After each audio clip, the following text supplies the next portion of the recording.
Bien-aimé, Père Céleste, nous te remercions pour ces moments merveilleux. Après ces chants, ça me fait de l'effet. C'est le lever du soleil dans ma vie. Seigneur, lorsque le soleil s'élève, qui peut encore, papa, résister devant cette grande lumière? Seigneur, tu as été typifié comme étant le soleil de justice. Et Seigneur, ce matin, nous venons à toi, papa, pour t'adorer. Nous venons à toi, papa, pour t'élever. Toi, le grand Dieu, toi qui s'est fait chair au travers des humains, toi qui t'es fait chair parmi les humains. Père, je te bénis pour tout ce que tu fais. C'est pourquoi, Père, alors que ces moments merveilleux où nous sommes comme en ta présence, nous voulons, papa, notre Dieu, oh papa, t'élever. Nous voulons, notre Dieu, t'exalter, papa. En ce dimanche, papa, nous te remercions, Père, pour la grâce que tu nous accordes. Bénis, papa, Seigneur Jésus-Christ, ton peuple. Merci encore, papa, oh Père, pour la confiance, papa. Renouveler, papa, ma personne. C'est pourquoi, Père, ils ne sont pas venus ici pour moi. Ils sont venus ici pour toi, notre Dieu. C'est pourquoi, notre Dieu, prends, papa, oh Seigneur, le contrôle de tout un chacun ici. Oh Seigneur, sur toi, papa, de nos prières du 31, sur ce pays, appelle au Gabon, sur tous ceux, papa, qui gèrent ce pays, partant du président jusqu'au dernier Gabonais, qui détient, papa, une parcelle de pouvoir. Papa, Seigneur, papa, Père de ce continent africain, Père, papa, qui reçoit, papa, le flambeau, oh, dans les temps de la fin. Père, merci pour tout ce que tu fais. Pourquoi, notre Dieu, je te bénis pour tout ce que tu fais. Merci pour ce message du temps de la fin, apporté par ton saint humble prophète, William Branham. Père, je te bénis pour tout ce que tu fais. Même si tout le monde, Père, abandonne cela, même si tout le monde ne croit pas, papa, ce message, même moi, je crois cela. Nous croyons cela. C'est la vérité, notre Dieu. Merci pour tout ce que tu fais. Lorsque tu es sur la terre, oh, tu étais aussi de la même manière. Haïr les hommes, mépriser les hommes. Oh Seigneur, mes pères, il y a un peuple qui t'a aimé. Il y a un groupe qui t'a suivi. Je peux faire en ce soir, sur ce temps de la fin. Nous aussi, Père, nous te suivons. Car tu es la parole. Tu as dit, au commencement de la parole. La parole est avec Dieu et la parole était Dieu. C'est toi, Père, je te bénis pour tout ce que tu fais. Merci, Père, pour ce matin. Merci, Papa, pour avoir exaucé nos prières. Papa, s'il y a parmi nous les frères et les sœurs malades, Père, exauce, Papa, nos prières, qu'ils soient guéris dans le nom de Jésus. Papa, quelle que soit la maladie, physique comme spirituelle, merci pour tout ce que tu fais. Bénis, Papa, la présence de ton esprit en ce lieu. Merci pour tout ce que tu fais. Merci pour les chants. Merci pour tout ce qui a été fait. La musique, oh notre Dieu. Papa, nous a donné la grâce. Alors que Père, la parole va être prêchée. Oh Papa, utilise ton âme serviteur. Que ce soit par lui, que ce soit le Saint-Esprit, au travers de lui. Car tu as dit, c'est poussé par le Saint-Esprit. Que les gens parlent ta part. Papa, pour une manière spéciale, l'honneur, la gloire te revient au siècle des siècles. Nous te prions dans le parfait nom du Seigneur Jésus qui s'est ainsi prié. Amen et Amen et Amen et Amen.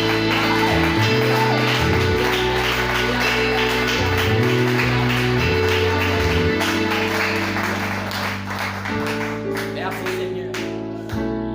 Alors que nous sommes dans la présence, nous pourrons nous asseoir un moment et nous demandons aux bien-aimés sœurs de gagner leur place. Nous avons ce matin quelque chose d'exceptionnel.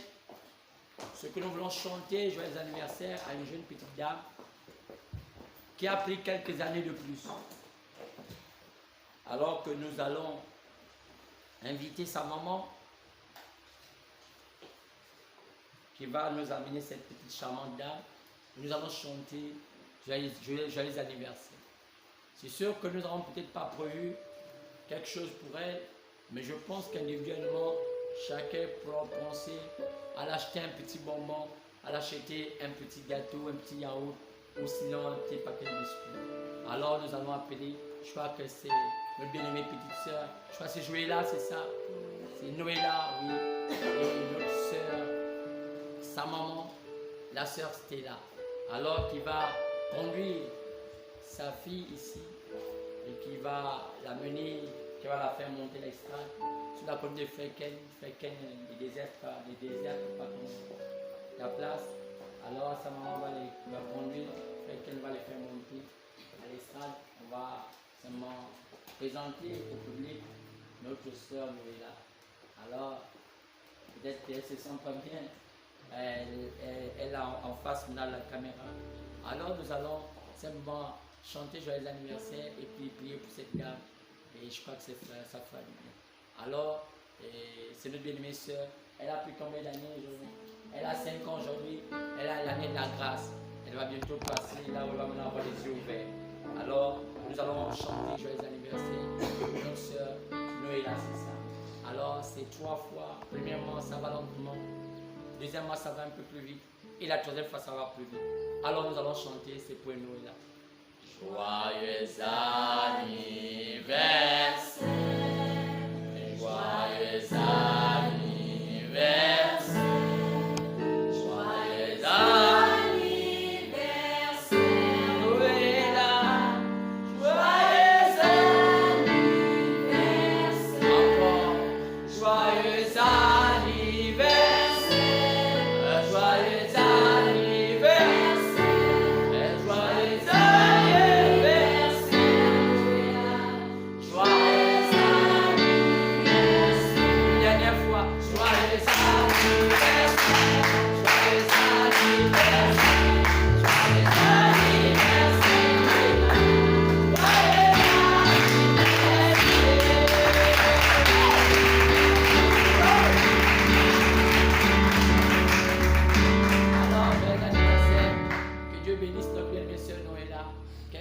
une charmante femme durant sa vie sur terre et qu'elle soit un joyeux pour sa maman dans le nom de Jésus-Christ. Nous avons prié.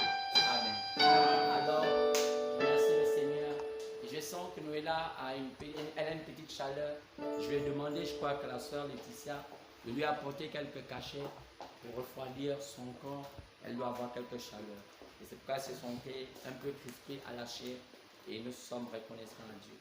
Alors, je crois que on va l'apporter quelques cachets. Oui. Et je dis le micro, ça va, mais regarde, je crois que j'avais dit que c'est mieux maintenant sans micro. Et ça passe mieux. Lorsque j'ai le micro, ça passe moins mieux, ça ne passe pas mieux dans la vidéo.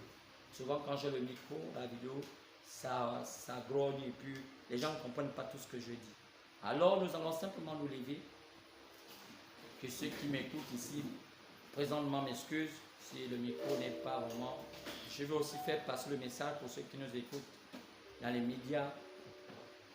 Et je crois que c'est bien. Alors, nous allons prendre nos Bibles dans Matthieu chapitre 16. Matthieu chapitre 16, partant du verset 18. Et enfin, nous allons aussi prendre 1 Corinthiens chapitre 3, partant du verset 9 au verset 16. Alors nous allons commencer avec Matthieu chapitre 16, partant du verset 18. Nous allons lire cette portion de l'écriture, Matthieu 16, partant du verset 18.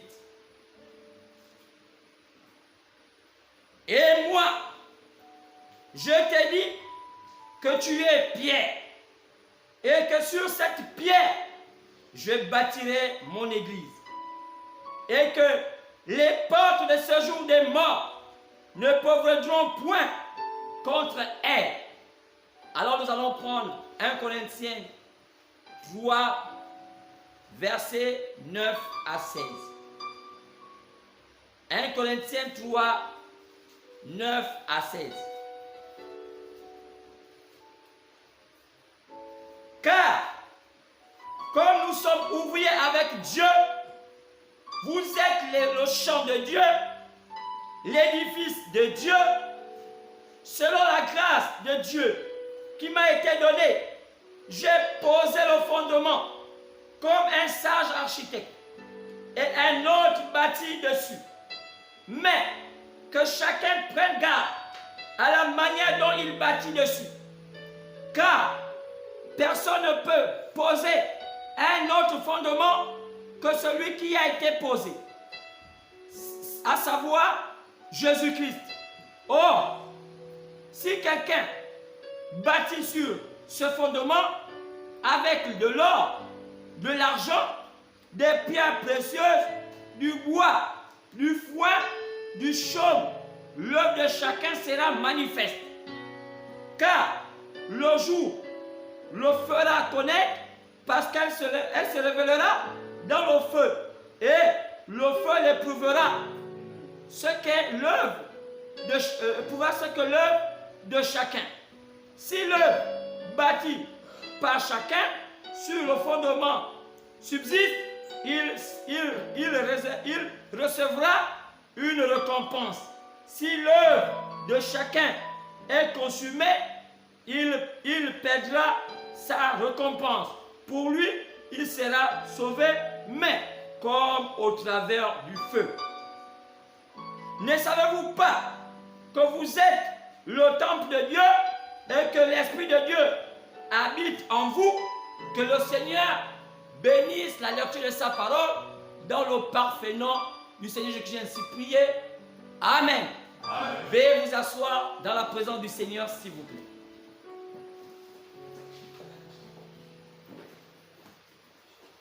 Alors, nous venons de lire 2 chapitres. Nous avons pris, selon les évangiles, l'évangile selon saint Matthieu, au chapitre 16, du verset 18. Et ensuite, nous avons aussi pris les épîtres de Paul aux Corinthiens, au chapitre 3, 1 Corinthiens chapitre 3, au verset 9 jusqu'au verset 16. Ces 2 livres sont pratiquement complémentaires parce que le premier livre nous parle du Seigneur Jésus. Là, dans Matthieu 16, c'est quelque chose que le Seigneur nous a démontré. Et le Seigneur, un jour, marchait avec les apôtres, ses disciples. Mais, à un moment, il fallait qu'il se rassure si ses disciples qui marchaient avec lui connaissaient le chemin ou bien étaient sûrs de là où il partait. Alors, il savait qu'il leur posait une question. Et Jésus, au chapitre 16, partant du verset 13, Jésus posa à ses disciples une question. Il a dit, Jésus étant arrivé dans le territoire de César de Philippe, demanda à ses disciples, qui dit-on que je suis? Moi, le Fils de l'homme, moi, un prophète. Mais je suis qui? Vous me connaissez en tant que qui? Et les disciples répondirent, l'un dit, les uns disent que tu es Jean-Baptiste. Alors, en ces temps-là, nous savons que Jean-Baptiste était déjà parti de l'autre côté, il était mort. Alors, pourquoi les disciples disent que Jésus était Jean-Baptiste? Parce que par rapport à la baisse de leur foi, par rapport à la manière de comprendre Dieu, ils concevaient Dieu dans le sens de la réincarnation. Et plusieurs parmi nous, dans la baisse de la foi, dans la manière dont nous comprenons Dieu aujourd'hui, nous avons une manière de comprendre Dieu, même quand nous lisons la Bible. Nous voyons qu'il y a plusieurs qui entrent dans des déviations. Même quand ils disent plus qu'ils ne croient pas au Nganga, qu'ils ne croient pas au système occulte, mais dans leur manière de penser, quand on voit leur réflexion, ce n'est pas loin des occultistes. Alors, ce jour-là, les disciples qui répondirent à Jésus nous montrèrent leurs limites. Ils croyaient aussi quoi? À la réincarnation. Pourquoi? Parce qu'ils disent, les uns disent que tu es Jean-Baptiste. Que voulait dire ce langage? Pourquoi les uns, une partie des disciples pensaient que Jésus était Jean-Baptiste alors que Jean-Baptiste était déjà mort? Parce qu'ils croyaient à la réincarnation. Et il y a beaucoup parmi nous ce matin, que ce soit présentement là où je suis, ou bien ceux qui m'écoutent, ou bien ceux qui sont loin, qui ne m'écoutent même pas, qui y croient, ils se disent croire en Jésus. Mais leur pensée est dans la pensée de la réincarnation.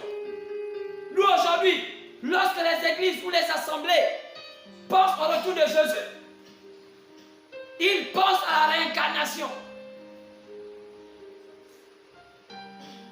C'est pourquoi beaucoup de leaders religieux ont pris la manière d'être un peu comme ce Jésus qu'on voit dans les films.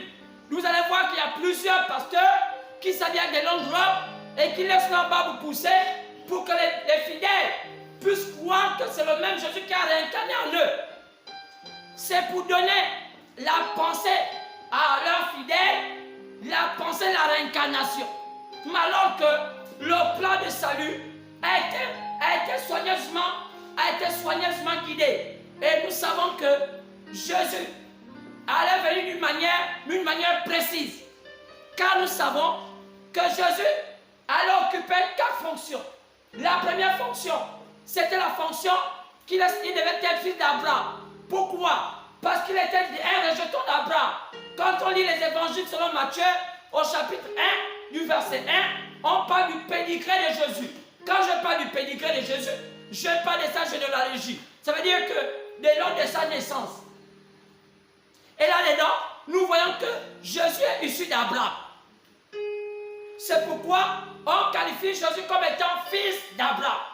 Ça veut dire que dans la fonction de fils d'Abraham, il descend de la généalogie d'Abraham. Mais il n'est pas seulement fils d'Abraham, il est aussi qualifié comme étant fils de l'homme. Que veut dire fils de l'homme? Fils de l'homme veut dire, chacun voit dans la Bible, fils de l'homme signifie un prophète. Car un prophète est appelé fils de l'homme. Regardez bien dans le livre de Jérémie, ou bien regardez bien dans le livre d'Ézéchiel, on appelle ces prophètes fils de l'homme. Le mot fils de l'homme n'est pas propre à Jésus. Le mot fils de l'homme est propre à tous ceux qui sont appelés prophètes. Donc les prophètes, on les appelle les fils de l'homme. Parce qu'il y a trop de confusion en ce temps. Mais nous sommes arrivés à un temps où il faut dissiper les confusions dans les cerveaux des gens. Sinon, quel cas, on ne va pas connaître la volonté de Dieu. Alors, quand on parle de fils de l'homme, ce n'est pas seulement Jésus. Toute personne qui occupe la fonction de prophète est appelée fils de l'homme. Et Jésus aussi, on l'appelait fils de l'homme. Pourquoi? Parce qu'il était aussi un prophète en ce temps-là. C'est un attribut. Et hormis fils de l'homme, hormis fils d'Abraham, on devait aussi l'appeler fils de Dieu. Chaque fonction avait une manière d'être pratiquée. Parce que lorsque Jésus était fils d'Abraham, il était un bébé. Quand il a la position de fils d'Abraham, il est un bébé. Il ne pouvait rien faire. Mais lorsqu'il était la position de fils de l'homme, il était un prophète. Il allait agir comme un prophète. Mais lorsqu'il est fils de Dieu, il n'est plus visible. Parce que lorsqu'on est fils de Dieu, on est Dieu. Et Dieu est esprit. Donc, tous ces qualificatifs-là, ce sont des fonctions que Jésus allait avoir sur la terre. Et même tout le long du plan du salut. Parce que les fonctions ne sont pas seulement des fonctions sur la terre, ce sont les fonctions qui vont de la terre jusque dans l'éternité. Aujourd'hui, lorsque Jésus est invisible, il est fils de Dieu parce qu'on ne le voit pas. Héritier de toutes choses. Car chaque fonction de fils avait un héritage. Quand il était fils d'Abraham, il était héritier héritier de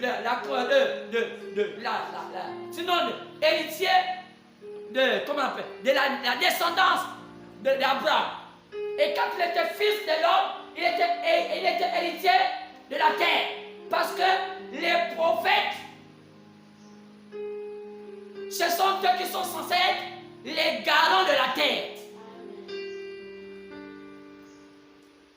Quand on appelle quelqu'un garant de la terre. C'est lui que Dieu donne comme étant le gouverneur de la terre. C'est pourquoi c'est pas tout le monde qui est prophète. Amen. Même si aujourd'hui, les pentecôtistes charismatiques qu'on appelle les réveillés ont banalisé cette fonction. Tout le monde s'appelle prophète. Ils ne savent même pas faire la distinction entre un prophète mineur et un prophète majeur. Et chacun vient se donner, se la pousser en disant je suis un prophète. Les églises avaient appelé les pentecôtistes charismatiques ont fait plus de mal même que les catholiques. Ils ont amené les gens dans le bourbier. C'est pourquoi aujourd'hui, l'Église ne peut plus espérer sur ce système. C'est un système mort. C'est un système qui n'a plus de revenus. C'est un système qui jetait tout dans le gouffre. Leur seule prédication, c'est l'argent. Leur seule prédication, c'est de l'argent. Leur seule prédication, c'est la prospérité. Ils ont voulu imiter le monde, avoir des beaux bâtiments, climatisés, tout ce qu'il y a, mais un faux message. Ils ont fini par prendre la femme, ils l'ont placée au trône pour prêcher l'évangile. Alors que jamais, on n'a jamais vu une femme derrière la chair, mais les églises éveillées ont osé. Qu'est-ce qui s'est passé? Ils ont défié Dieu. C'est pourquoi les églises éveillées sont mortes. Amen. Toute personne qui plonge dans les églises éveillées, elle est morte. Amen. Quels que soient les noms qu'on peut dans cette église éveillée, que ce soit Nazareth, que ce soit chapelle de vainqueurs, que ce soit, je ne sais pas comment on peut les appeler, chapelle de conquérants, que ce soit appelé Bethany, que ce soit appelé Bethsaida, que ce soit appelé Bethel, que ce soit toutes sortes de noms qu'on ne peut pas appeler, elles sont mortes. Pourquoi? Parce qu'elles ont défié Dieu. Et hormis ça, la fonction de fils de Dieu. La fonction de fils de Dieu, il est hérité de toutes choses. Parce que le Dieu Tout-Puissant est celui qui a commencé avec la terre et celui qui va terminer avec la terre. Amen. Il a ni commencement ni fin. Amen. Et enfin, il est prévu que Jésus arbore la fonction de fils de David. Chaque fonction de fils avait un rôle à jouer. Quand nous arrivons à la fonction de fils de David, il est héritier du trône. En réalité, Jésus est censé être un empereur. Parce que David était un roi. Le roi, sinon, le roi le plus puissant de la terre. Jamais le monde n'a eu un roi aussi puissant comme David. C'est pourquoi Dieu dit, il n'a même pas dit c'est un prophète. Il n'a même pas dit c'est un simple homme. Il a dit que David était l'homme au cœur de Dieu. Donc, qui est-il? Jésus va être un descendant de David. De même que David avait un trône, ce trône-là va être succédé par Jésus. Celui qui va être assis sur le trône. Mais à quel moment la Bible prévoit qu'il y a un temps où Jésus doit régner sur la terre comme étant un politicien? Est-ce que les pasteurs vous ont prêché ça? Il va arriver un temps où Jésus doit régner sur la terre comme un politicien. Alors, il est appelé fils de David. Et la Bible nous dit, dans le livre de Révélation, l'Apocalypse, après chapitre 20, qu'il y a un temps qui va durer 1000 ans. Et la Bible appelle ça le temps millénium. Et ce temps-là, Jésus est censé régner sur la terre comme étant un empereur. Il va diriger la terre. Il va mettre la terre au pas. C'est un temps où il y aura la paix sur la terre. C'est un temps où il y aurait le calme sur la terre. Plus de guerre, plus rien. Qu'est-ce qui se passera? Jésus sera le roi sur la terre. Amen. Est-ce que nous connaissons ce plan? Qui est-ce qui a été enseigné au peuple?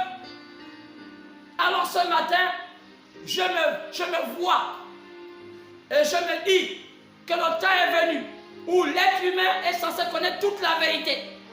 Quand il est écrit, vous connaîtrez la vérité et la vérité vous affranchira et vous rendra libre. Aujourd'hui, nous sommes au temps de se libérer des chaînes. Les chaînes des traditions, les chaînes des églises, les chaînes de tout ce qu'on a mis qui ne confesse pas le nom du Seigneur. Même quand ça ressemble au Seigneur, mais c'est du diable. Car Jésus nous a dit, dans Matthieu 24, faites attention, plusieurs viendront à mon nom. Jésus ne se méfiait pas des francs-maçons, mais Jésus se méfiait des églises. Amen. Car c'est dans l'église où viendra l'antichrist. Même quand les églises veulent faire comprendre aux gens que l'antichrist viendra des francs-maçons, mais nous relançons l'ascenseur pour dire c'est faux. L'antichrist ne viendra pas des francs-maçons, l'antichrist ne viendra pas des rosicruciens, l'antichrist ne viendra pas des marabouts, l'antichrist viendra des églises. Amen. Maintenant, qu'est-ce qui se passe? Jésus posa la question. Que dites-vous que je suis? Je suis Jean-Baptiste. Je dis, pas possible. Vous ne pouvez pas me dire que vous parlez à l'incarnation. Les autres disent, je suis Élie. Mais il était déjà mort. Il croyait à l'incarnation. Les autres, Jérémie, il croyait toujours à l'incarnation. Ou l'un des prophètes, il croyait toujours à l'incarnation. Et Jésus au verset 15, nous sommes au chapitre 16 de Matthieu. Il va dire, et vous, leur dit-il, qui dites-vous que je suis? Moi, vous et moi. Un homme va répondre. Un homme sans instruction. Un homme qui n'est pas allé à l'école biblique. Un homme qui n'avait pas un diplôme. Un homme qui n'avait pas un diplôme de théologie. Un homme qui n'avait pas l'apparence à être un grand. Mais Dieu l'avait choisi. Amen. Dieu choisit selon son manière de voir les choses. Amen. Dieu ne choisit pas selon le monde. Amen. Dieu ne choisit pas un pasteur parce qu'il parle bien. Amen. Dieu ne choisit pas un pasteur parce qu'il est beau. Dieu ne choisit pas son serviteur parce que, oh, je ne sais pas comment le qualifier. Mais Dieu connaît la sémence qu'il a mis dans chacun de vous. C'est cette sémence qui fait que, quel que soit le temps qui dure, même si vous êtes dans l'erreur, un jour vous allez finir par connaître la vérité. La vérité finit par triompher dans la vie de quelqu'un. Parce que quelqu'un qui est vrai ne peut qu'être nourri par quelqu'un qui est aussi vrai. Si tu es vrai, que tu es nourri par quelqu'un de fort, tu ne feras pas, oh, n'est pas bien digéré. Comme un poulet. Oh, un aigle ne peut pas manger les vers de terre. Amen. Même si le poulet et l'aigle ont les ailes. Mais ils ne sont pas conçus de la même manière. Amen. Amen. Le poulet et l'aigle ne sont pas pareils même s'ils ont des ailes. Amen. Parce que chacun va à sa dimension. Est-ce qu'on peut dire Amen? Amen. Dire Amen. Amen. C'est pourquoi si tu prends l'aigle, tu lui avec des vers de terre, il va être fatigué. Un enfant de Dieu, si on lui a des vers de terre, il va être fatigué. Alors, il demanda, et vous, que dites-vous que je suis? Un homme se leva. Il s'appelait Pierre au verset 16. Simon Pierre répondit, tu es le Christ. Ça veut dire quoi? Ça veut dire que tu es le oint. Tu es celui à qui Dieu a oint pour occuper la fonction de fils de Dieu. Amen. Ça voulait dire devant les pasteurs que Jésus était Dieu. En cette époque, dire à un homme qu'il est fils de Dieu voulait dire qu'il était Dieu. Ça lui a valu un sacrilège auprès des pasteurs de dire que Jésus était le fils de Dieu. Ça, Pierre méritait la mort aux yeux des pasteurs. Mais pourtant, Jésus l'était. Ce matin, il y a des messages qu'on peut vous apporter qui sonnent dans vos oreilles comme un sacrilège. Mais pourtant, c'est la vérité. Amen. Il y a un problème avec les gens parce que comment tu as été nourri? C'est ça. Amen. C'est ta manière d'être nourri qui détermine qui tu es aujourd'hui. Aujourd'hui, je vais te dire, tu as longtemps été nourri par les vers de terre. Aujourd'hui, tu en as mangé la chair fraîche. Ce qui t'a toujours rendu faible parce que tu manges les vers de terre. Ce n'est pas assez consistant. Ce qu'on les appelle des vers de terre. Il n'y a qu'à voir leur morphologie. On les appelle des mollusques. Ils n'ont pas des os. Ils n'ont pas assez de consistance. Mais ce matin, sort les vers d'été. Amen. Est-ce qu'on peut dire Amen? Amen. Est-ce qu'on peut dire Amen? Amen. Pierre dit, tu es le Fils de Dieu. Tu es le Christ. Celui à qui Dieu a fait Dieu. Au verset 17, Jésus dit, Jésus reprenant la parole, lui dit, tu es heureux. Il n'est pas facile à un homme de reconnaître qui est fils de Dieu. Il n'est pas facile à un homme de reconnaître qui est le loin. Tu es heureux, Simon. Sois heureux, mon frère. Car reconnaître la vérité, ce n'est pas facile. Amen. Il y a trop de pasteurs. Il y a trop de bling-bling. Le 21e siècle flatte. Mais reconnaître là où Dieu parle. Hein? Sois heureux. Amen. Amen. Car ce ne sont ni la chair, ni le sang qui t'a révélé cela. Mais Dieu lui-même. Amen. Dit Jésus. Amen. C'est le Dieu qui t'a révélé cela. Maintenant, je vais te dire, Pierre, je te dis, tu es Pierre, c'est vrai. Mais je vais te dire, désormais, pour bâtir mon église, pour bâtir là où il y a Dieu, il faut la pierre. Cette pierre qui est la révélation.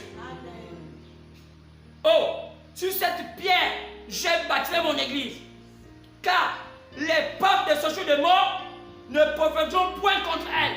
Lorsque tu es bâti sur cette pierre, la révélation, même les sorciers ne peuvent venir sur toi. Lorsque tes pensées sont bâties sur cette révélation, aucune chose ne peut te faire du mal. Est-ce que ce matin tu peux me dire Amen? Est-ce que tu peux me dire Amen? Je parle du matin du 10 janvier 2021. Est-ce qu'on peut dire Amen? Si la révélation de ce que tu connais qui est Christ aujourd'hui est en toi, aucune puissance des ténèbres ne peut t'atteindre. Je dis aucune puissance des ténèbres. Je n'ai pas dit une partie, je dis toutes les puissances. Il est écrit ici, aucune puissance des ténèbres peut atteindre celui qui a bâti sur la révélation. Est-ce qu'on peut dire Amen? Est-ce qu'on peut dire Amen?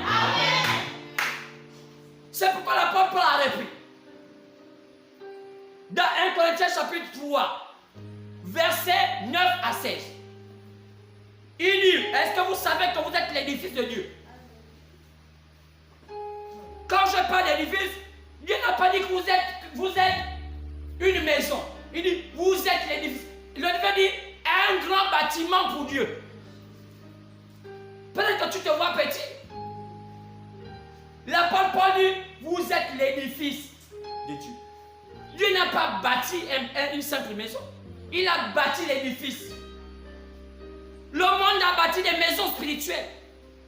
Les citoyens de ce monde ont bâti des maisons spirituelles. Mais Dieu a bâti l'édifice. Il n'y en a pas une force il n'y a pas une force qui est plus élevée que la puissance de Dieu sur terre. Que ce soit les marabouts, que ce soit les francs-maçons, que ce soit les églises, le monument de Dieu est plus élevé. C'est pourquoi Paul pouvait dire au chapitre 3 de 1 Corinthiens, il dit au verset 9, car nous sommes des ouvriers avec Dieu. Oh, je vais revenir peut-être. Nous sommes avec Dieu, oui. Vous êtes le champ de Dieu, l'édifice de Dieu. Au verset 10, Paul pouvait dire, sur la grâce de Dieu qui m'a été donnée, j'ai posé le fondement pour bâtir cet édifice. Comme un sage architecte. Cet édifice-là ne se bâtit pas n'importe comment, dit l'apôtre Paul. Car personne ne peut poser un autre fondement que celui qui a été posé, à savoir Christ, Jésus. Écoutez, alors, si quelqu'un bâtit sur ce fondement avec de l'or, de l'argent, des pierres précieuses, du bois, du foin, du chaume, c'est un bâtiment qui est bâti avec plusieurs métaux. Mais je vais te faire comprendre aujourd'hui. Aujourd'hui, ce bâtiment n'est plus bâti sur le bois, ni sur du chaume, ni sur des pierres précieuses, ni sur l'argent. Aujourd'hui, nous sommes arrivés à bâtir ce bâtiment avec de l'or. Dieu t'a fait grâce que tu as été choisi pour ceux qui sont de la partie de l'or. Le compartiment de l'or n'est pas facile à être bâti. Car on t'a positionné à la position de la divinité. Amen. Alors, aujourd'hui, les vrais chrétiens sont positionnés à la position de la divinité. Amen. On t'a bâti pour être une divinité. Amen. Car ta maison est une divinité. La maison d'aujourd'hui est une divinité. Amen. Les chrétiens d'aujourd'hui, c'est une divinité. Amen. Vous êtes des divinités. Amen. Dieu sur la terre. Alors, comment bâtir les divinités sur la terre? Nous sommes au temps de bâtir les divinités. Avant, c'était de l'argent. Ce n'était pas comme de l'or. C'était du bois. C'était pas comme de l'or. C'était des pierres précieuses. C'était pas comme de l'or. Mais aujourd'hui, on bâtit de l'or. Alors, écoutez bien. Comment bâtir? Avec de l'or. Je vais là ajouter quelque chose. Matthieu 7, verset 24 au verset 27. Matthieu 7, verset 24 au verset 27. Quand je vais commencer à reprendre le verset 21, le Seigneur dit, ce n'est pas tous qui disent Seigneur, Seigneur qui vont rentrer dans le royaume des cieux. Ce n'est pas tous qui disent Seigneur, Seigneur qui entreront. Tous n'entreront pas dans le royaume des cieux. Mais celui-là seul qui fait la volonté de mon Père. Mais c'est quoi la volonté? Je vous ai dit, il y avait un plan pour bâtir. Si tu ne connais pas ce plan, c'est que tu ne connais pas la volonté. Amen. Dieu n'a jamais dit allez-y faire des bâtiments. Ce n'est pas sa mission. Il n'a pas dit allez-y faire des églises. Lisez dans la Bible, ce n'est pas écrit. Quand il n'y avait pas des églises, il n'y a qu'une église. Christ n'a pas des églises. Christ n'a qu'une seule église. Ce sont les païens qui pensent à plusieurs églises. Nos bâtiments ne sont pas les églises. Ce sont les lieux de culte, mais ce ne sont pas les églises. C'est une mauvaise interprétation de la parole. Mais Christ n'a qu'une seule église. L'église du Dieu vivant. Là où l'accès c'est fait par le baptême du Saint-Esprit. Alors, tous n'entreront pas. Au verset 22, plusieurs diront à Jésus à ce jour, Seigneur, Seigneur, nous avons fait nous avons prophétisé à ton nom. Nous avons chassé les démons à ton nom. Nous avons fait beaucoup de miracles à ton nom. Au verset 23, il est dit, alors je leur dirai ouvertement, je ne vous ai jamais connu. Malgré que vous avez chassé les démons, malgré que vous avez fait tout ce que vous avez fait à mon nom, mais je ne vous ai jamais connu. Je vous ai jamais connu. Jamais connu. Seigneur, comment nous avons fait des miracles à ton nom, tu ne nous as jamais connus. Vous n'avez pas fait ma volonté. Si j'ai accepté que les miracles soient exaucés, c'est parce que moi je suis bon. Je suis un Dieu de bonté. Ce n'est plus tout dans une église là où on voit les miracles être exaucés. Le problème c'est de savoir est-ce que là-dedans on fait la volonté du Père. Et c'est quoi la volonté du Père? Et ce soir, je vais dire ce matin, tu dois te poser la question, est-ce que je fais la volonté du Père? Est-ce que ma vie, je fais la volonté du Père? Si je ne la fais pas, malgré les miracles dans mon église où j'appelle, je dois m'écarter de ces choses quand je fais l'iniquité. Je ne vous ai jamais connu. C'est pourquoi Jésus pourrait dire, c'est pourquoi quiconque entend ces paroles que j'ai dit et les met en pratique sera semblable à un homme prudent qui a bâti autant pour moi sa maison sur un roc. La pluie est tombée, les torrents sont venus, le vent a soufflé et se sont jetés contre cette maison. Elle n'est point tombée parce qu'elle était fondée sur un roc. Mais quiconque entend ces paroles que je dis et ne les met pas en pratique sera semblable à un homme insensé qui a bâti sa maison sur le sable. la pluie est tombée, les torrents sont venus, le vent a soufflé et on a battu cette maison, elle est tombée et sa ruine a été grande. Quoi c'est? Comment tu bâtis ta maison? Comment tu bâtis ta personne? C'est pourquoi ce matin, je m'aimerais intituler mon thème dans ce dimanche 10 janvier 2021. Posons le fondement de la foi, de la perfection. Posons le fondement de la perfection. Posons le fondement de la perfection.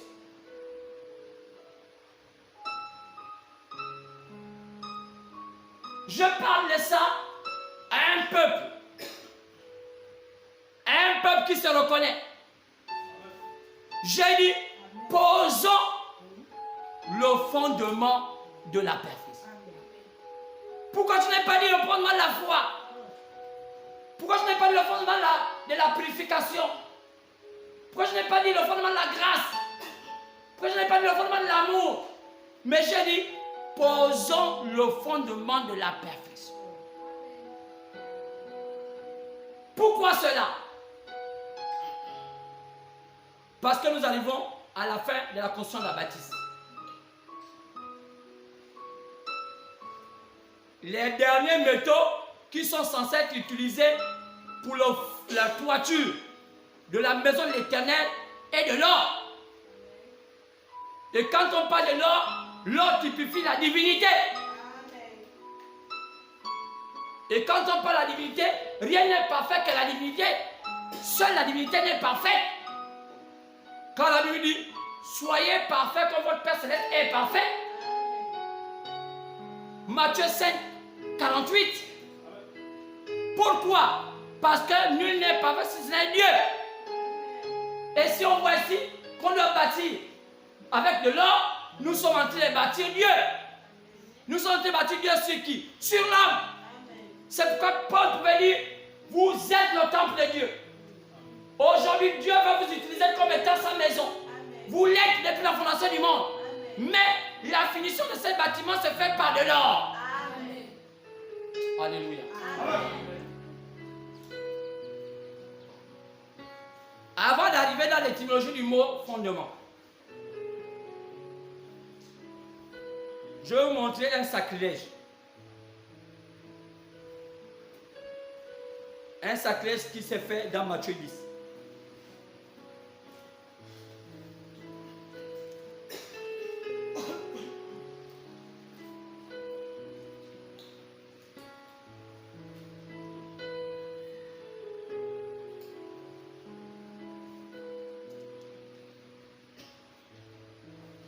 En Matthieu,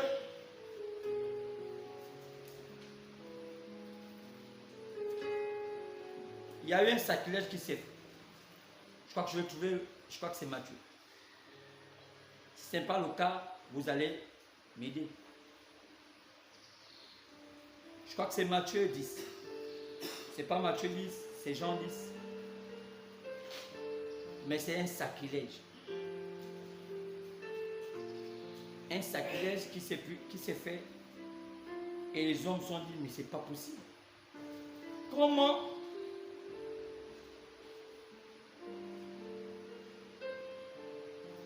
donc je crois que c'est Jean 10. Ouais, c'est Jean 10. Vous savez, les tels sacrilèges, les gens peuvent dire mais c'est pas possible.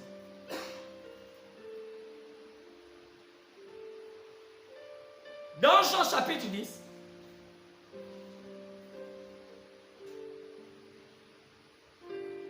partant du verset 32,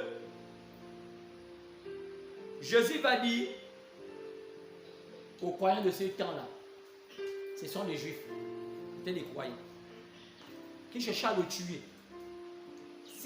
Ça n'a jamais été les païens qui cherchaient à tuer Jésus.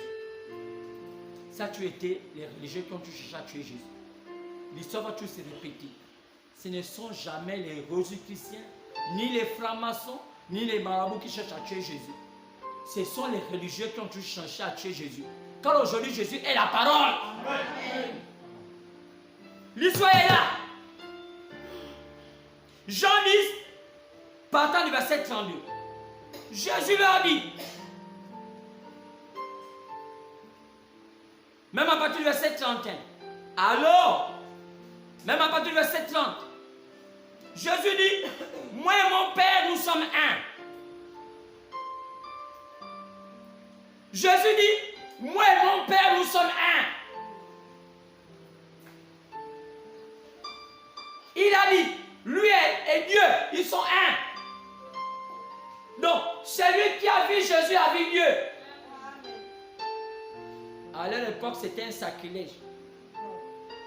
Je voudrais te dire que si toi, tu es la maison de Dieu et que Dieu habite en toi, tu peux aussi te permettre de dire, celui qui m'a vu a vu Dieu. Amen. Ça peut être un sacrilège pour les gens. Mais ce n'est pas contradictoire à la parole. Amen. Parce que Dieu ne peut habiter autrement qu'en toi. Amen. Si tu es une femme, si Dieu veut avoir les sensations d'une femme, il est obligé d'habiter en toi. Amen. Je crois que vous ne comprenez pas. Si Dieu veut que tu aies des sensations, il veut avoir des sensations d'une femme. Il veut ressentir comment une femme a des sensations. Il habite dans une femme et ressent comment la femme se sent. Si Dieu veut avoir les sensations d'un homme, il habite dans un homme pour ressentir qu'est-ce qu'un homme peut ressentir. Parce qu'il est esprit. Amen. Et s'il est esprit, aussi longtemps qu'il demeure l'esprit, il ne peut pas avoir les sensations d'un humain.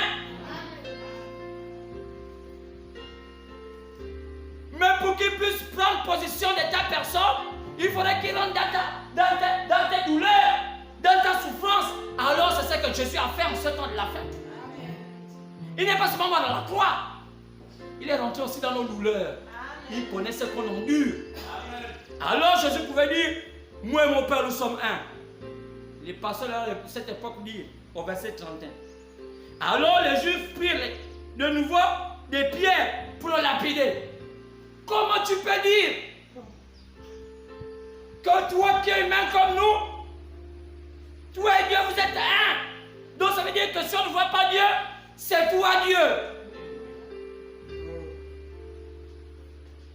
Au verset 32, Jésus leur dit, je vous le dis, Jésus leur dit, je vous ai fait voir plusieurs bonnes œuvres venant de mon Père, pour laquelle me lapidez-vous? Les pasteurs disent, on préfère que tu chasses les démons. On préfère que tu imposes les mains aux malades. On préfère que tu prophétises. On préfère que tu parles la langue. On préfère que tu fasses tous les miracles possibles. Mais ce que nous n'aime pas, ils vont même dire, pour laquelle me lapidez-vous? Au verset 33, les pasteurs leur disent à Jésus, les Juifs lui répondirent, ce n'est pas pour une bonne œuvre que nous te lapidons, mais pour un blasphème. Quand tu blasphèmes, parce que toi, qui es une femme, je ne vais pas dire les noms, parce que ça peut être un homme, une femme. Toi qui es un homme, toi qui es une femme comme nous, tu t'es fait Dieu. Comment vous, qui n'êtes pas Jésus, n'êtes pas la croix, n'êtes pas longue robe, n'êtes même pas une barbe, n'êtes pas trop saint, n'êtes pas mort à la croix, vous vous dites Dieu. Là, nous ne sommes pas d'accord. On peut croire toutes les croyances, mais pas cette qualité de croyance où les gens peuvent se dire des dieux. Je dis, ah bon? Mais est-ce que vous lisez bien votre Bible vous-même? Jésus va répondre. Au verset 34. Jésus leur répondit, n'est-il pas écrit Dans votre loi, dans votre Bible, vous appelez la loi. Si j'ai dit, vous êtes des dieux, c'est écrit dans leur loi que ils sont des dieux. Si elle appelle des dieux, elle appelle Dieu, ceux à qui la parole de Dieu a été adressée. Automatiquement, quelqu'un qui reconnaît la volonté de Dieu, pour Dieu est un Dieu. Amen. Là, il nous a eu. Effectivement, il est écrit que toute personne qui a la capacité de reconnaître qui est Dieu et qui est dans la volonté de Dieu, c'est un Dieu. Parce qu'un être humain normal ne peut pas connaître qui est Dieu. Sœur, frère, je crois que ce matin, tu te négliges. Tu ne sais pas exactement qui tu es. Tu es encore dans une phase où tu te cherches. Mais un jour viendra où tu auras les yeux ouverts. Si elle appelle les dieux, ceux à qui la parole de Dieu a été adressée, et si l'écriture ne peut être anéantie, frère, ce matin c'est une déclaration qui peut être un sacrilège. Comment voulez-vous dire que vous êtes des dieux? Mais à l'absence de l'époux, qui prend les rênes? C'est l'épouse. L'épouse a tout ce que l'époux doit avoir comme autorité. Amen. Je vais te dire ce matin, peut-être qu'on t'a prêché un message de la peur. Aujourd'hui, tu cesses d'avoir peur. Amen. Un jour, Jésus a marché sur les eaux. Les apôtres ont dit que ça, c'est un fantôme. Je vous ai dit, arrêtez-moi ces choses-là. Vous arrêtez ces choses-là maintenant. Oh, c'est Mamie Mouata! Vous arrêtez ça maintenant! Amen. Oh, Marie de nuit, vous arrêtez ça maintenant! Femme de nuit, vous arrêtez ça maintenant! Oh, mais on ne sait pas comment expliquer. Mais demandez à ceux à qui la parole de Dieu a été adressée pour vous dire ce que ça veut dire. Qu'est-ce que ça veut dire pour ceux à qui la parole de Dieu a été adressée? C'est quoi Mamie Ouata? La sirène. Alors, c'est ce qui m'amène ce matin à te dire, posons le fondement de la perfection. C'est ce que tu poses encore notre fondement. Ça serait ébranlé. Parce qu'en ce temps de la fin, le fondement qui doit être posé, c'est celui de la perfection. Amen. Nous sommes au temps de la fin. Au temps de la fin, l'Église parle de la perfection. L'Église ne parle plus d'autre chose que la perfection. Amen. Tout ce qui n'est pas perfection est péché. Amen. Tout est perfection. C'est pourquoi, quand je vais parler de l'étymologie du mot fondement, selon les livres et les dictionnaires, le fondement, c'est là où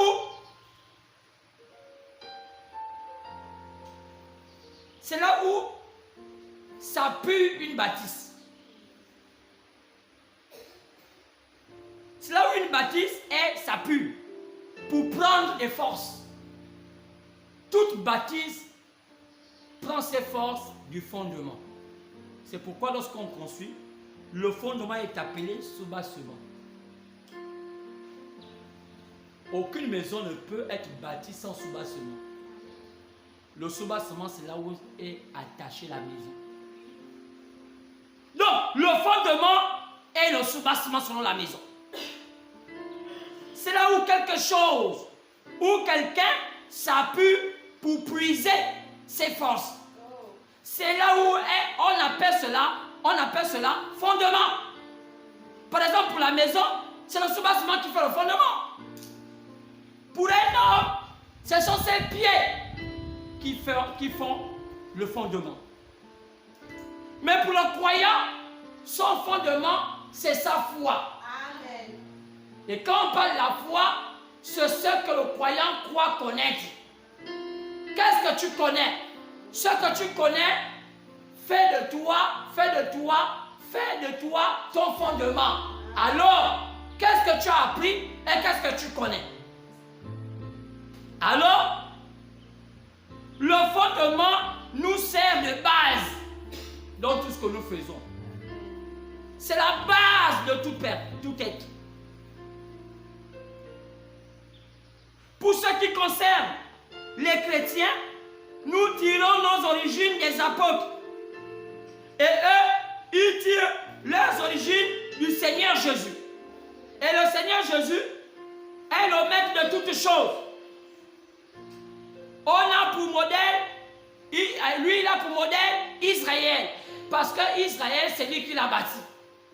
Avant que Jésus ne soit Jésus, il était Dieu. Et c'est Dieu qui a fait toutes choses. Dieu s'est fait chair. Lisez Jean 1:1. Au commencement était la parole était Dieu, la parole était Dieu. C'était Jésus, était Dieu. C'est lui le fondateur de toutes choses. Il a pris Israël comme modèle. Et Israël, pour être bâti, a été bâti avec 4 fondements. Si on prend aujourd'hui l'exemple sur Israël, pour amener à notre temps, on va voir qu'Israël a été bâti sur 4 fondements. Israël reposait sur 4 fondements. Alors, je vais ce matin te dire, Israël a eu plusieurs étapes de modèle. Avant qu'Israël ne soit le peuple de Dieu, sinon l'église de Dieu, Israël était d'abord une famille. Ce matin, je vais te dire, nous sommes d'abord une famille. Amen. Et Israël, qui était une famille, était bâti sur 4 fondements. Et lorsque Israël va être dans le peuple de Dieu pour être l'église, Israël va aussi avoir 4 étapes. Mais, arrêtons-nous d'abord dans la partie de la famille. Lorsque Israël était une famille, ils étaient 4 fondements. Ils reposaient sur 4 fondements. Ils avaient 4 piliers. Il y avait Abraham, il y avait Isaac, il y avait Jacob, et il y avait enfin Joseph. Quand on voit le parcours de cette famille, le dernier fondement reposait sur Joseph. Mais tout a commencé par Abraham. Mais dans le chemin, le parcours de cette famille, elle a fini par atteindre le dernier parcours. Et le dernier parcours, c'était Joseph. Chaque fondement reposait sur une pensée. Abraham avait une pensée. Isaac avait une autre. Jacob avait une autre pensée. Et enfin, Joseph avait une autre pensée. On va voir que l'histoire de cette famille va terminer dans sa première étape par la pensée de Joseph. Cette pensée qui a amené cette famille à être la famille la plus élevée du monde. Elle était une petite famille par Abraham. Elle a grandi un peu par Isaac. Elle a encore pris un peu de volume par Jacob. Mais elle est devenue le siège de la terre par Joseph. Amen. Dieu ne pouvait pas reposer le monument de cette famille-là sur Abraham. Dieu ne peut pas reposer le monument de cette famille-là sur Isaac. Dieu ne peut pas reposer le monument de cette famille-là sur Jacob. La famille-là devait marcher. La famille-là devait atteindre la perfection. Amen.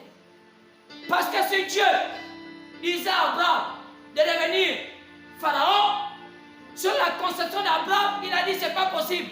Parce que chez moi, quand je quittais mon père et ma mère, ils étaient les idolâtres. Amen. La pensée d'Abraham était encore un niveau un peu élémentaire. Il fallait que cette famille marche jusqu'à ce qu'elle atteigne la position de la perfection. Lorsqu'on est arrivé à la position de Joseph, quand on a demandé maintenant à Joseph de devenir le pharaon, il a dit je peux l'accepter et je l'accepte. Amen. Cette famille quittait de la petite pensée à la grande pensée. Qui peut imaginer que l'un des descendants d'Abraham, quelques années plus tard, va être un pharaon. Alors aux yeux des hommes, c'était un sacrilège. Ce matin, je vais te dire, beaucoup peuvent penser que tu ne peux pas dire ce que tu penses. Parce que c'est un sacrilège. Amen. Oh non, tu ne peux pas occuper les grandes fonctions, c'est du sacrilège. Moi, je ne peux pas occuper les grandes fonctions parce que je ne peux pas être franc-maçon. Pourquoi? C'est un sacrilège. Tu es dans quel fondement? Celui d'Abraham, celui de Jacob ou celui d'Isaac? Oh, je ne sais pas parce qu'on ne m'a pas enseigné. Ce matin, est-ce que tu as enseigné? Amen. Est-ce que ce matin tu as enseigné? Amen. Est-ce que ce matin tu as enseigné? Amen. Est-ce que ce matin tu as enseigné? Amen. Si tu es sur le dernier fondement, c'est le fondement de la perfection. Et le fondement de la perfection, pour Joseph, être pharaon, ce n'était pas un sacrilège. C'était le temps approprié. Est-ce que je peux dire c'est le temps approprié? C'est le temps approprié. Amen. Pour Dieu, tu n'es pas un sacrilège. Au contraire, tu es un Dieu au-dessus des dieux. Amen. Tu es un Dieu au-dessus des dieux. Si les humains se disent des dieux, qui n'ont même pas Dieu, et toi qui as Dieu, tu vas dire que tu es qui? Amen. Si les humains qui n'ont même pas Dieu, disent qu'ils sont des dieux, mais toi qui es Dieu, qui as Dieu, tu vas dire que tu as quoi? Je vois encore des chrétiens dire non, c'est un sacrilège. Je ne vais pas prendre la place de Dieu. Qui t'a dit que tu as pris la place de Dieu? Tu fais partie de Dieu. Amen. On ne prend pas la place de Dieu. Amen. Ce sont les humains qui prennent la place de Dieu. Amen. Toi, tu ne prends pas la place de Dieu. Toi, tu es Dieu parce que tu es une partie de lui. Amen. Tu es une partie de Dieu. Tu es une partie de Dieu. Je ne prends pas la place de Dieu, mais je suis une partie de Dieu. Et lorsqu'on a atteint au temps de Joseph, il n'y a plus de sacrilège. Est-ce qu'on peut dire Amen? Amen. Est-ce qu'on peut dire Amen? Amen. Un jour, une femme a atteint la place de Dieu. Elle a atteint le niveau élevé. On l'appelait Esther. Il était écrit dans la loi. Il est interdit à un Israélite de sortir avec un païen. Le jour où elle fait cela, on la lapide, on tue.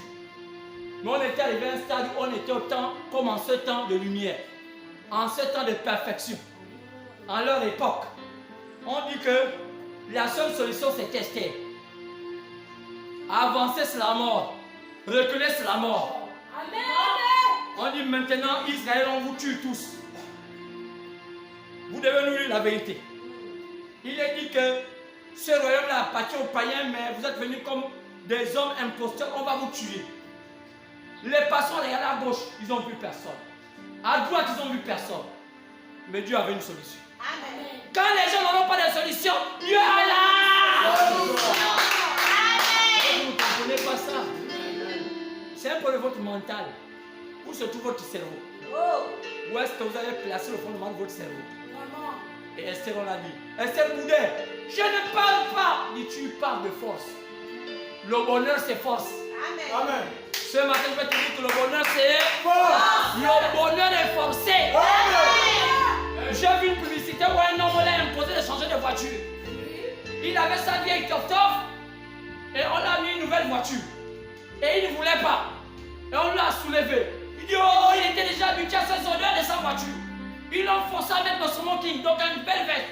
On a mis une voiture qui avait toutes les options. On l'a jeté de force.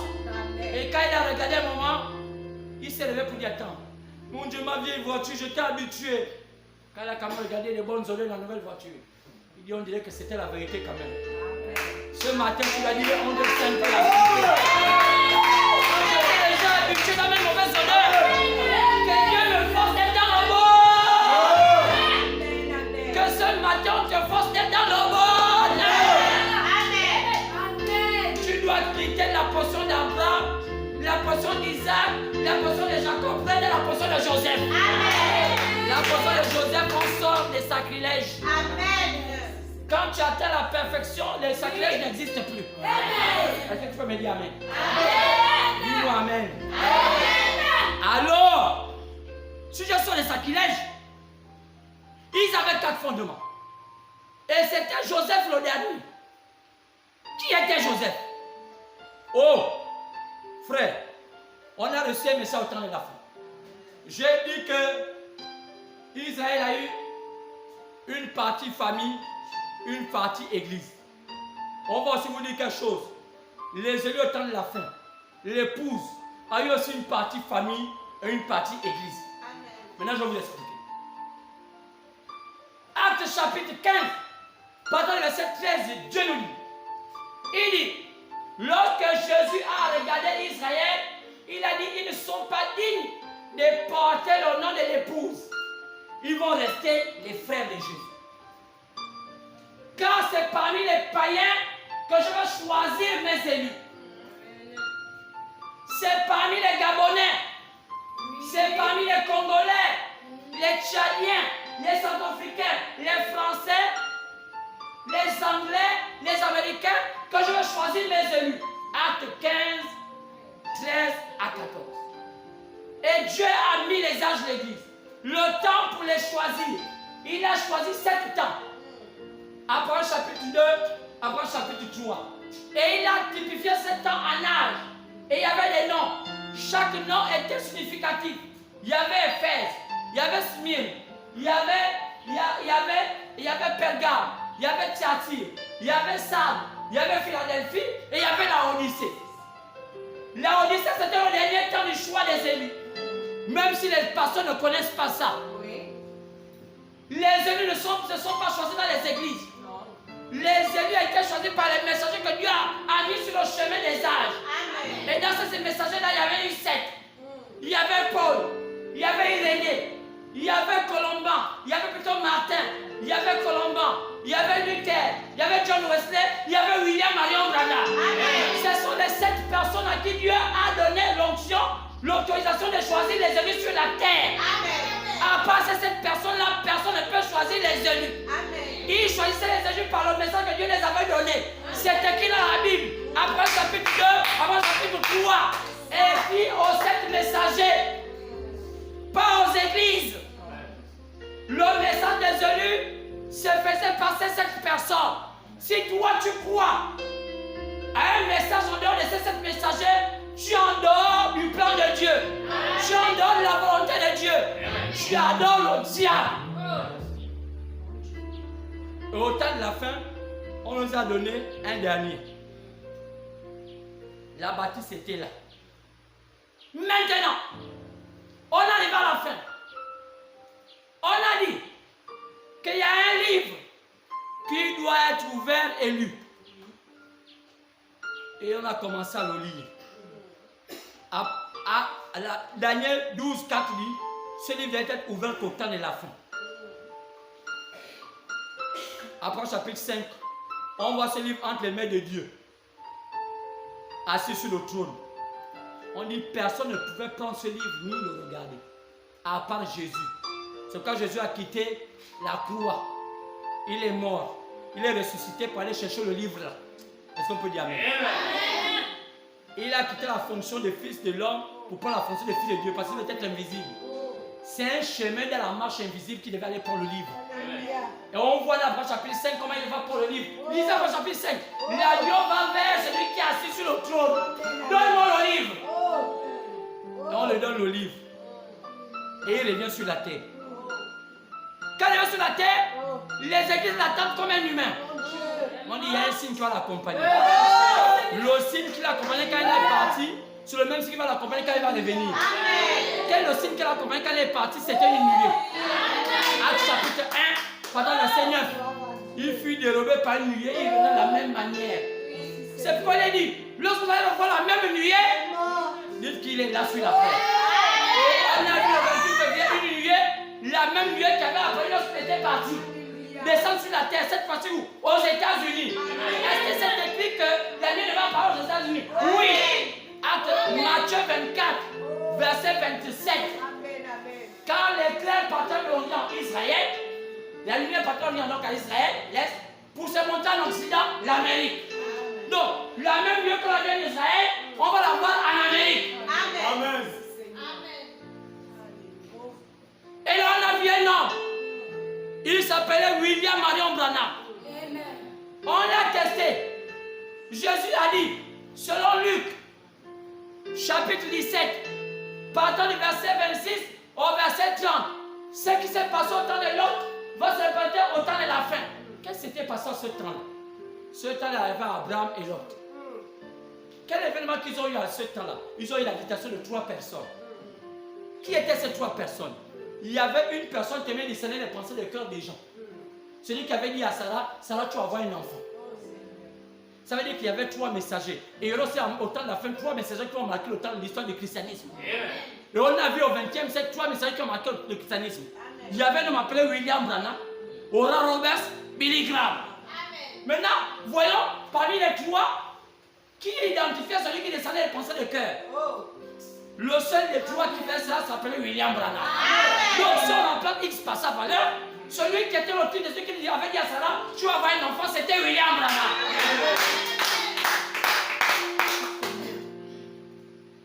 Mais qui croit à cela?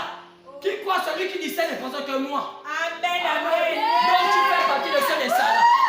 Tu fais partie de ceux de la foi d'Abraham. Maintenant les autres, les 2 autres peuvent s'envoyer où? À Sodome et Gomorrhe. Chez qui? Chez l'autre. Où c'est? Dans le monde. Parce que l'autre aimait les églises climatisées. C'est pourquoi sa femme a fini par devenir morte de sel, parce qu'elle aimait trop le bling bling. Le bling bling l'a scotché. Est-ce que ce matin tu peux dire j'ai dominé le bling bling? J'ai dominé le bling bling. J'ai dominé tout ce qu'on voit là. Je domine les VX. Je te dis qu'on va bientôt quitter avec pour aller à VZ. Donc bientôt je domine le VZ. Si on fait VZ et ça colle de moi, la dimension va être tellement élevée que les païens vont laisser le plus. Moi je pense. Les VZ c'est fait tomber ceux qui n'ont pas de fondement. Mettez même pas le VZ. Mettez le V. Je ne sais pas. Dépassons l'alphabet. Je ne sais pas comment il faut dire alpha Z. Si on arrive à alpha Z, ça veut dire que là on a dépassé l'alphabet. Il n'est pas dit oméga Z. On a dépassé l'alphabet. La tentation serait grande. La tentation serait grande. Mais vous ne tomberez pas.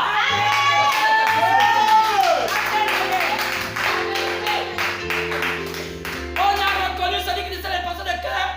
Du temps d'Abraham. Aujourd'hui c'est William Marion. La même option l'a habité. Jésus a dit, quand vous verrez ce signe-là, c'est bien sûr sur la terre. Amen. Seigneur, est-ce que tu possèdes le Christ sur la terre? Non, je serai dans les airs. Je vous enverrai un livre. Par le seul livre, quand vous allez l'avaler, vous allez avoir la force de me retrouver dans les airs. Après, ça fait 10 minutes. On a vu Jésus avec ce livre. Il a dit, tiens le livre. Il n'a pas donné ça à un pasteur. Il n'a pas donné ça à une église. Il dit, mais je donne ça au 7e messager. Après chapitre 10, pendant le 7 1 à 7. À la voix du 7e ange. Donc, le livre a été remis à William Marion Branham.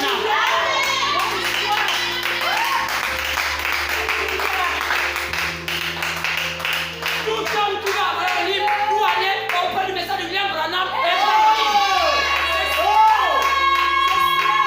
Auprès des églises. Après, il dit que le livre a été remis entre les mains du 7e messager. Pas des églises. Qui Jésus savait qu'ils allaient trahir. Mais il y avait un messager fidèle. C'était William Marion. C'était originel. Aujourd'hui, quand on voit le verset du chapitre 10, au verset 7 et verset 8, on dit, va, prends le livre. Oui. Le livre n'est plus entre les mains de Jésus. Non. Le livre est entre les mains de William Marion Branham. Donc toute personne peut prendre le livre, ou aller entre les mains de William Branham.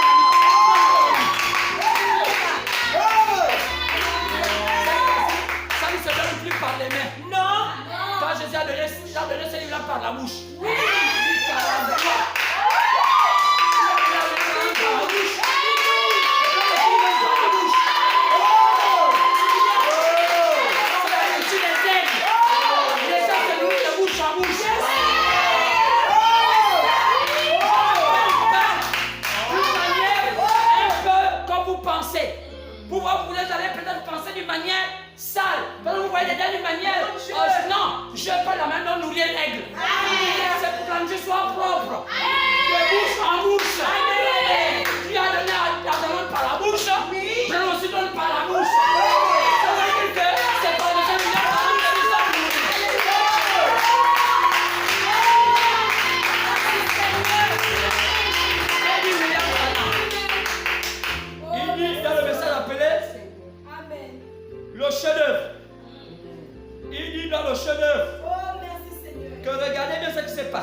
chef-d'œuvre, il dit tout ce qui se passe aujourd'hui en matière du monument. Dans le chef-d'œuvre, quand il a prêché cela, le message de chef-d'œuvre, il dit le fondement de la bâtisse du Seigneur ne va pas se poser sur la foi. Il y a des gens qui sont encore dedans. Oh, je veux la sanctification. Je veux beaucoup me sanctifier, moi je vais être pur. Sœur, tu vas mourir jusqu'à ce que tu vas te sanctifier. Demandez les adeptes de la sanctification. Tous les jours, ils commencent à faire ça. Aucun homme de lui-même ne peut se sanctifier. Ils ont forcé. Oh, gênant, faisons ceci, ça ne marche jamais. Et ils ont fait leurs fidèles des hypocrites. Vous laissez les gens comme des chats. Vous pensez qu'ils sont saints alors qu'ils sont devenus des chats. Tu vas faire des chats.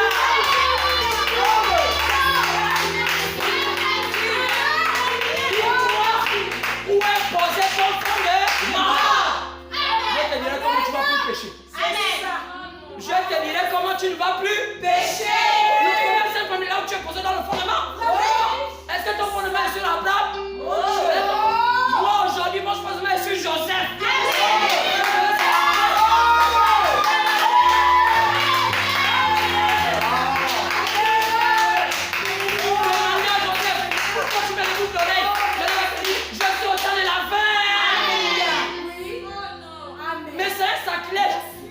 Petit, tu as encore autant d'Abraham. Je suis autant de la perfection. Un peu les dimensions. Tu penses que moi j'aime cette boucle d'oreille? Ce sont les circonstances. Quand je les ai, c'est pour que je vais devenir un temps. Jusqu'à ce que j'ai le pouvoir. Et je peux maintenant changer l'ordre. Est-ce qu'on peut dire Amen? Alors, frère, ce matin, je vais te dire que le fondement de l'épouse doit être sur le fondement de Joseph. On ne doute plus. On ne doute plus. On ne doute plus. Seigneur, pourquoi je fais encore cela? Ce n'est pas ton problème. Continue à avancer. Un jour tu me feras plus. Seigneur, pourquoi j'ai toujours envie des hommes? Continue à avancer. Un jour tu n'auras plus l'envie. C'est une marche. C'est une marche de 50 km. Je veux dire que quand sa femme devait changer, il a aussi fait 50 km. On dit le jubilé. Oui. On est parti des membres à Guérard. Le changement se fait de manière invisible. Quand tu marches, tu marches. Ce sont les gens qui disent, pourquoi tu as changé?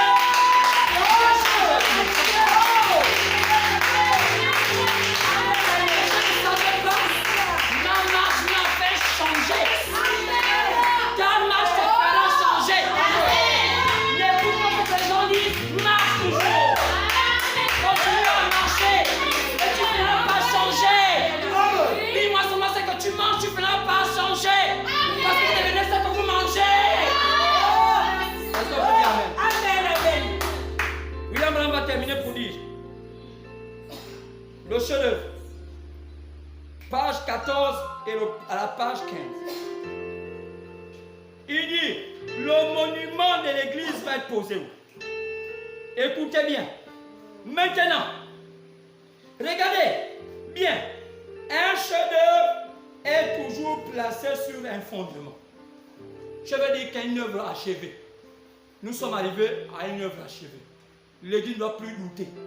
Quand toute la parole a été révélée. Si toi-même tu t'embourbes, tout est déjà ouvert. Si tu veux encore entrer dans ton église éveillée, qui t'embrouille. Mais aujourd'hui, la parole est déjà ouverte. Tout seul est posé sur un fondement.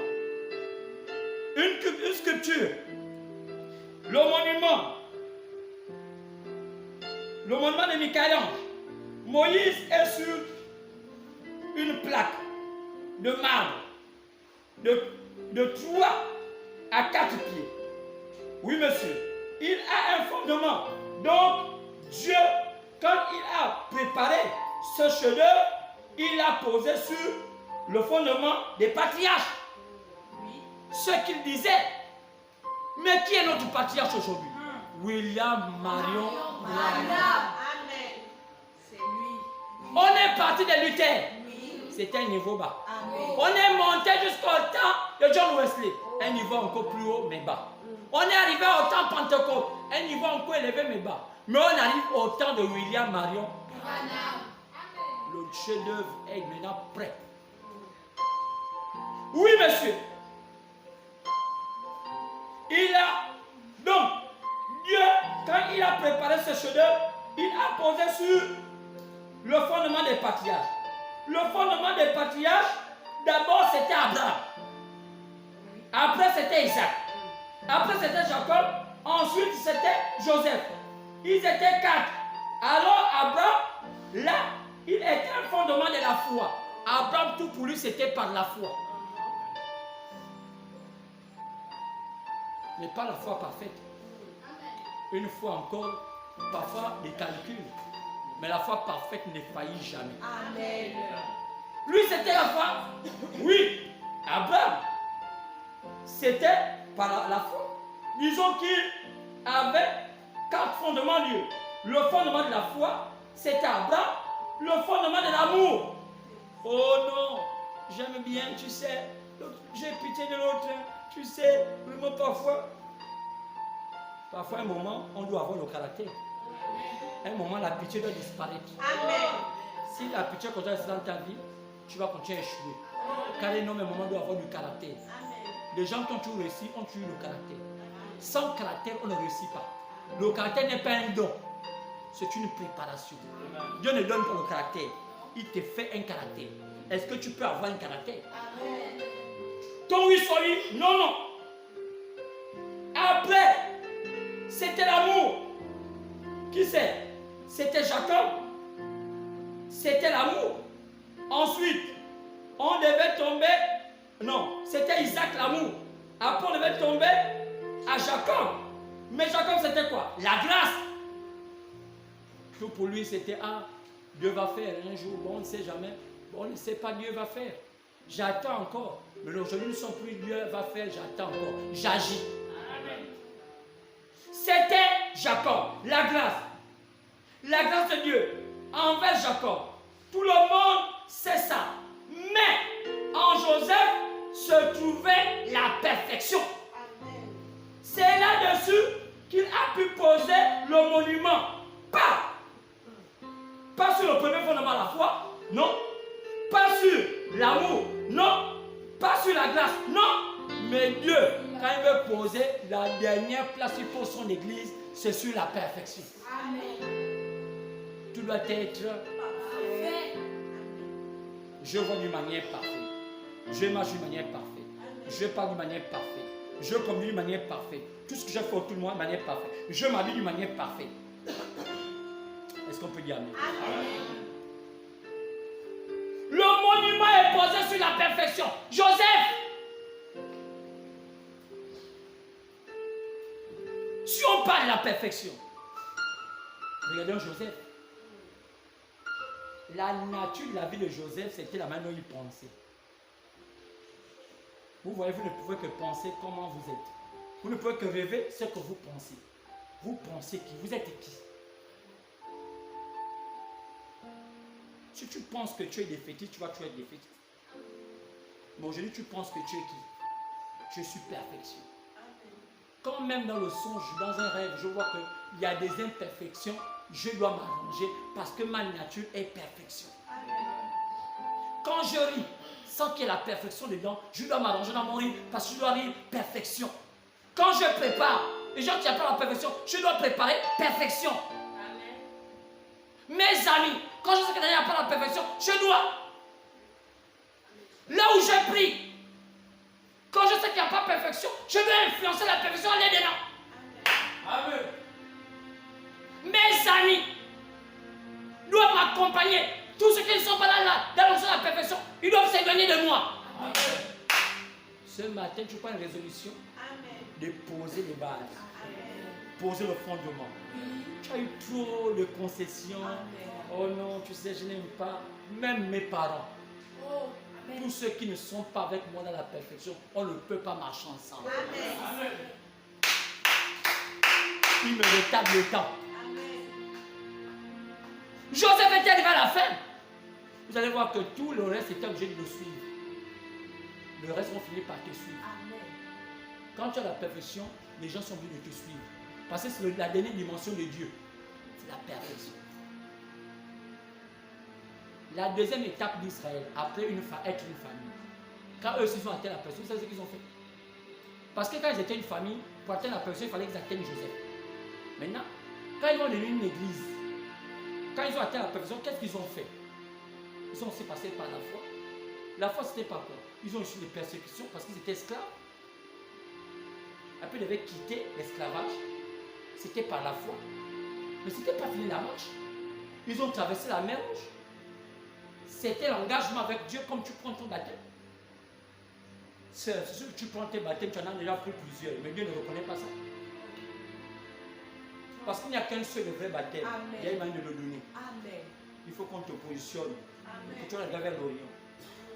Amen. Amen. Un vrai baptême, on regarde vers l'Orient. Amen.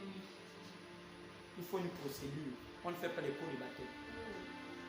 On doit te dire, tu dois te confesser avec Dieu seul ce jour-là. Parce que tu en as parlé avec lui comme une signature. Il doit te faire descendre une onction particulière. Amen. Israël est passé par la mer, c'était un type de baptême. Oui. Après, ils sont arrivés au niveau de comment on appelle, la sanctification avec le désert. Tout chrétien passe toujours par la sanctification. Quand tu deviens chrétien, tu prends de bonnes décisions, la vie devient difficile pour toi. C'est vrai. Même tes propres parents vont te détester. Bien sûr. N'aie pas peur. Tu es dans la victoire. Amen. Amen. Continue à avancer. Continue à avancer. Tes amis vont mal te voir. Continue à avancer. Israël est passé par là. Après, ils sont arrivés à la phase qu'on appelle le baptême du Saint-Esprit. C'était quoi? C'était le Jourdain. Ce matin, c'est sûr que tu passes par le baptême du Saint-Esprit par le Jourdain. Fini pour Israël. Je vais vous dire tout à l'heure quelque chose. Qu'est-ce qu'il faut que les églises n'ont pas fini par parachever l'œuvre du Seigneur? Parce qu'ils se sont arrêtés au baptême du Saint-Esprit. William Branham disait un message appelé l'office d'un homme qui réfléchit. Il dit, quelqu'un peut être baptisé du Saint-Esprit et aller en enfer. Il dit, mais on dit pour la question de William Branham, comment? C'était le fondement. Il fallait qu'il nous réponde. Il dit, le Saint-Esprit habite un homme dans plusieurs compartiments. Parce que l'homme a 3 compartiments. Où est-ce que tu as laissé ton Saint-Esprit? Dans ton âme, dans ton esprit ou bien dans ta chair? Ce processus-là, les gens ne connaissent pas. Quand on voit parfois les gens danser en esprit, prophétiser, il arrive que le Saint-Esprit s'est traité seulement dans leur chair.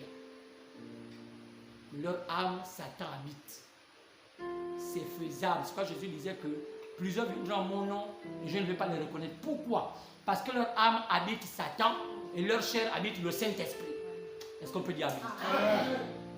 Quelle malice de Satan. Il te fait croire que tu as Dieu, alors que c'est seulement une simple excitation de ta chair.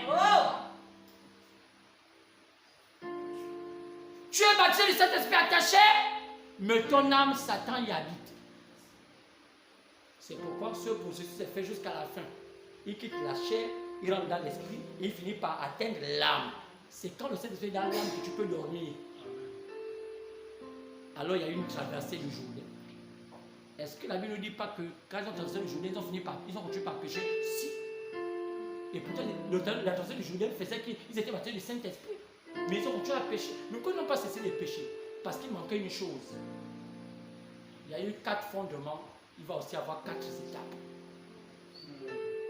Il y a eu 4 fondements. On ne peut pas s'arrêter seulement à Jacob. Jacob a continué à tromper. Est-ce qu'on peut dire amen? Amen. Il a dit, je ne peux pas m'arrêter à Jacob, il faut que j'arrive à Joseph. Parce que je dois démontrer au monde que je suis Dieu. Amen. Le monument, ça n'était pas Jacob. Le monument devait être placé à Joseph. Dit William Branham. Israël s'était arrêté, traversé le Jourdain. Jésus a dit, c'est fini, nous sommes saints. Il dit non, il y a une 4e étape. Il faut le positionnement. Le positionnement. Que dit William Branham? William Branham dit que l'oppositionnement ne se faisait pas d'une manière simple. Ça se faisait d'une manière par ordre de naissance. Est-ce que tu connais ce qu'on appelle un positionnement? Est-ce qu'on peut lire la Bible? Exode 28. Le positionnement. Exode 28. Partant du verset 17 jusqu'au verset 21.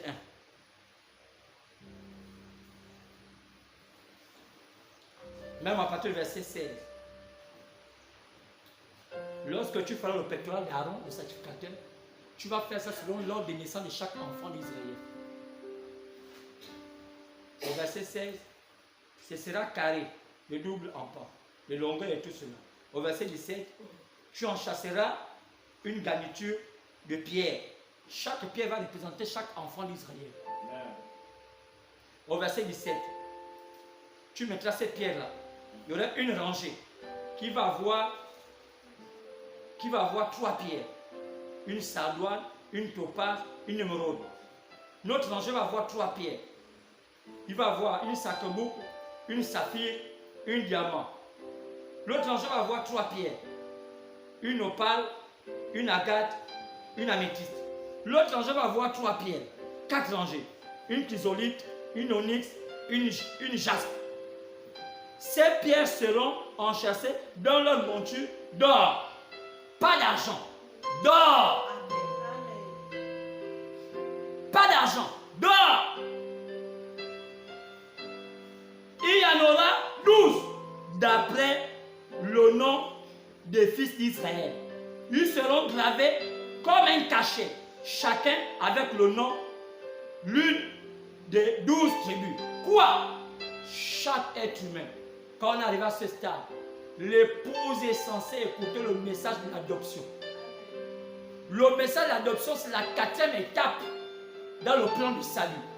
Après la justification, la sanctification et le baptême du Saint-Esprit, l'homme est censé arriver à l'adoption, où Dieu et lui deviennent un. Cette adoption se fait par un fondement où on doit t'enseigner comment toi et Dieu vous mutualisez, comment vous foisonnez, où toi tu deviens la peau de Dieu. Est-ce qu'on peut dire amen? Amen. Où toi tu deviens la peau de Dieu. Quand tu marches, Dieu n'est qu'à l'intérieur de toi, mais ton corps c'est Dieu. Est-ce qu'on peut dire amen? Amen. Josué les amena, dit Seigneur, je n'ai pas compris ça. Il dit avance.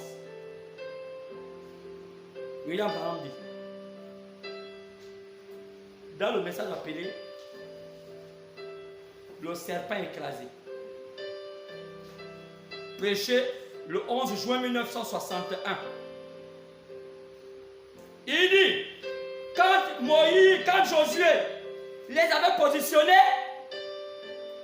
il les a positionnés selon leur naissance. C'est ce qui a fait de la victoire. Chacun devait avoir un positionnement. Et chacun avait un leader.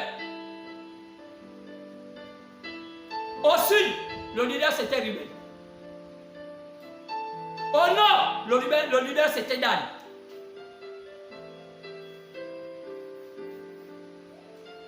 À l'ouest, le leader c'était Ephraïm. À l'est, le leader c'était Juda. Il fallait que chaque tribu, lorsqu'il devait tuer la terre, soit positionné selon l'ordre que Dieu avait programmé lorsqu'ils étaient à l'invisible. Le message devient un message changeant. On ne prêche plus Jésus sauf guéri. On prêche maintenant un Jésus où on positionne chaque être humain selon là où il était mis.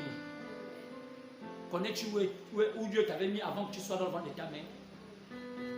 Ce n'est pas n'importe quel pasteur qui prêche un tel message. Cela a été donné seulement pour ceux qui connaissent le fondement de la foi, le fondement de la perfection. Amen. Il y avait 12 tribus. Il y avait Dan, Nephtali, Aser, Ephraïm, Manassé, Benjamin, Juda, Issachar, Zabulon, Ruben, Siméon, Gad. Chacun d'eux devait avoir un positionnement. C'est suite à ça que lorsqu'ils sont nés, les noms leur furent attribués et ces noms-là signifiaient l'endroit où ils allaient habiter. Tu vois, quand on t'a mis au monde, on t'a attribué pour habiter où? Pour que tout ce que Dieu a mis sous la terre puisse être en ta faveur.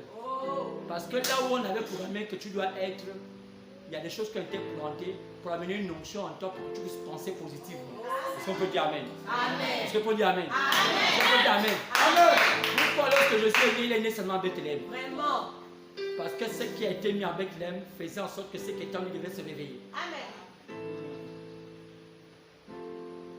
Donc, la dernière position, le dernier message qu'Israël en tant qu'église a eu, c'était le positionnement.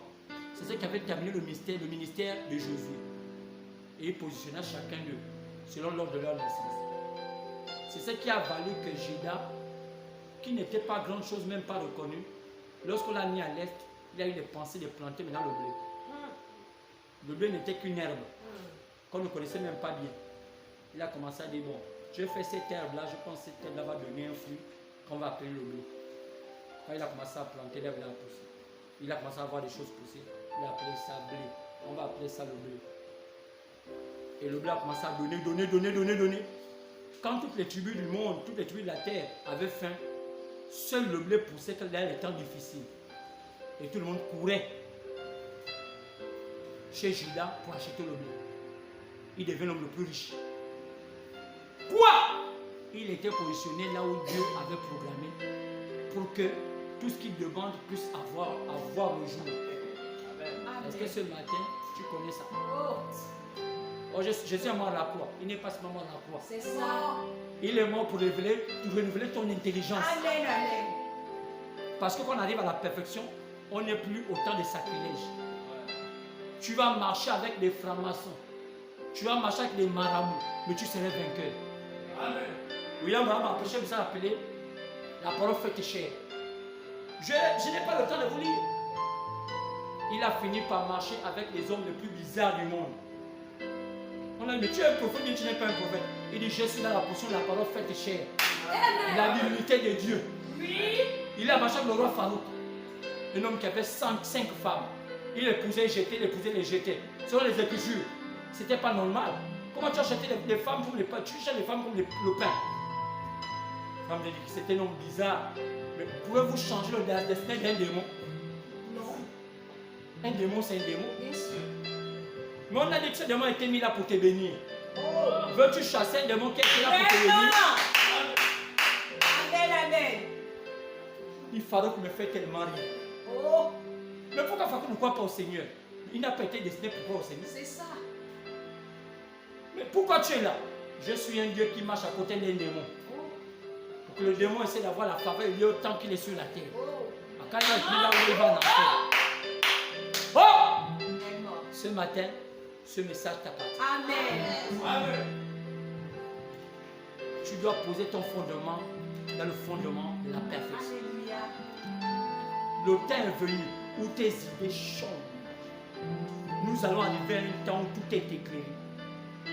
Alors que nous allons à la deuxième étape, qui n'est pas permis aux gens d'écouter, nous voulons dire simplement à ceux qui suivent ça sur YouTube, bonne journée.